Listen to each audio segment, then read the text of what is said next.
গাজীপুরের সাংবাদিক আসাদুজ্জামান তুহিনকে কুপিয়ে হত্যার প্রতিবাদে মাদারীপুরের ডাসারে মানববন্ধন এবং বিক্ষোভ করা হয়েছে।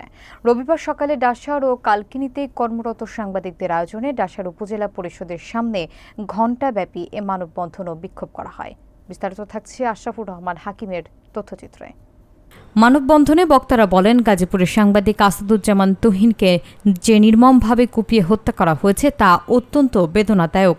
আমরা দ্রুত হত্যাকারীদের দৃষ্টান্তমূলক শাস্তির দাবি করছি এবং সরকারকে নিহত তুহিনের পরিবারের দায়িত্ব নেওয়ার জোর দাবি জানাচ্ছি। সাংবাদিকরা নিরাপদে যাতে সাংবাদিকতা করতে পারে সরকারকে এর ব্যবস্থা এবং দ্রুত নিরাপত্তা আইন বাস্তবায়নের দাবি জানান মানববন্ধনে উপস্থিত সংবাদকর্মীরা। এ সময় উপস্থিত ছিলেন সাংবাদিক জাফরুল হাসান, হারুনুর রশিদ, আতিকুর রহমান আজাদ, আশরাফুর রহমান হাকিম, ইব্রাহিম সবুজ, খন্দকার শামীম, সৈয়দ রাকিবুল হাসান, শাহরিয়ার তুহিন সহ ছাত্র, শিক্ষক, মুক্তিযোদ্ধা এবং সুশীল সমাজের বিভিন্ন শ্রেণী পেশার মানুষ। প্রথমে গভীরভাবে স্মরণ করছি আমাদের সেই সহযোদ্ধা জনাব আসাদুজ্জামান তুহিন, যিনি নির্মমভাবে নিহত হয়েছেন। আল্লাহ তাকে জান্নাতের উঁচু মাকাম দান করুক। আমি শুধু একটি কথাই বলবো, আমরা কি এখানে থেমে যাব না আমাদের কলম চলবে? আমরা কি অবহেলিত?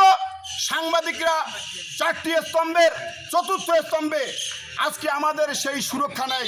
আমরা জোর দাবি জানাচ্ছি যাতে এই সাংবাদিকদের সুরক্ষার জন্য দ্রুত আইন প্রণয়ন করা হয়, একটি ট্রাইব্যুনাল গঠন করা হয়, যেই ট্রাইব্যুনালের মাধ্যমে দ্রুত বিচার কার্যকর করে দৃষ্টান্তমূলক শাস্তি এই জাতিকে দেখাতে হবে। গাজীপুরের সাংবাদিক সাহসী কলম যোদ্ধা তুহিনকে হত্যার প্রতিবাদে আজকে যে মানববন্ধন আয়োজন করেছেন, আজকে মানববন্ধনকারীদের পক্ষ থেকে প্রশাসনকে ধন্যবাদ জানাই। যখনই তুহিনকে নির্মমভাবে হত্যা করা হয়েছে, পুলিশ 8 জনকে গ্রেপ্তার করতে সক্ষম হয়েছে। তাই আমরা প্রশাসনের প্রতি দাবি জানাই, গ্রেপ্তারি মধ্যেই থাকলে হবে না, তাদের একটি এমন শাস্তি দিতে হবে যে শাস্তি দেখে সারা বাংলাদেশের জনগণ বুঝবে যে না, সাংবাদিকদের দিকে আর চোখে লাল চোখে তাকানো যাবে না। প্রিয় বন্ধুরা, সন্ত্রাসীরা কোনো দলের নয়, এরা দেশের শত্রু, এরা জাতির শত্রু, এরা সাংবাদিকদের শত্রু।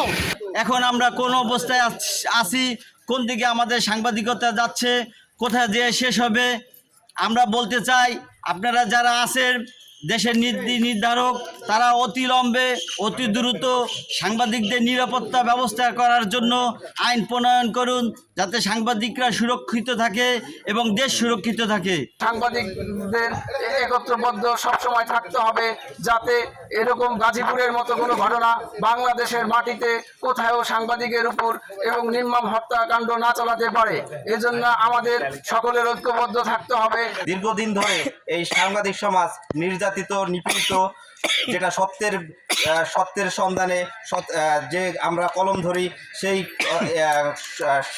সংখ্যাকে, সেই কলমকে প্রশ্নবিদ্ধ করতে এক নানামুখী তৎপরতা যে কণ্ঠরোধ সৃষ্টি করছে, এটা আসলে আমাদের প্রশ্নবিদ্ধ সাংবাদিক সমাজকে প্রশ্নবিদ্ধ করে তুলছে। আমাদের নিশ্চয়তা কোথায়? আমরা সত্য তুলে ধরি, আর এই সত্য তুলে ধরতে গিয়েই আমাদের বিভিন্নভাবে লাঞ্ছিত করা হয়, আমাদের মিথ্যা মামলায় জড়ানো হয়, আমাদের কণ্ঠ চেপে ধরা হয়।